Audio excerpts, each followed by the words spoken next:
Magandang araw mga bata. Ang itatanim ko ngayon ay ang halamang ornamental. Ito ay snake plant. Ito ang matabang lupa at paso. May shovel din akong maliit. Ito, kinukuha ka ang matabang lupa at ilalagay ko sa paso. Madami dapat ito mga bata at bawal basain itong matabang lupa bago mailagay sa paso. Ito. Lalagay mo muna ang mga matabang lupa dito sa paso. Make sure na tama ang iyong ginagawa. Hukayin mo ito, gawang butas at kumuha ng snake plant. Ito, kukuhain mo at ilagay mo dun sa matabang lupa, paso. At butasin mo ng madiin. At dagdagan mo pa ng matabang lupa.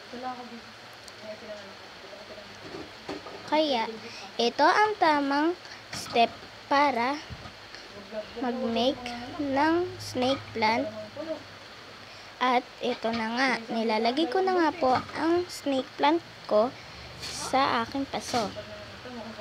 Dinidiin-diinan ko para ito'y hindi malaglag at malanta. Alam nyo dapat ang mga ginagawa ko para tama din ang inyong ginagawa mga bata. Ito, dagdagan nyo ulit ang matabang lupa. Madami dapat ito mga bata. Ayan po, kumuha ng tubig at ilagay sa paso. Dapat konti lang mga bata, baka malunod ang snake plant natin. Okay, ito na, final result. At ito na mga bata ang aking snake plant. Lumago, di ba?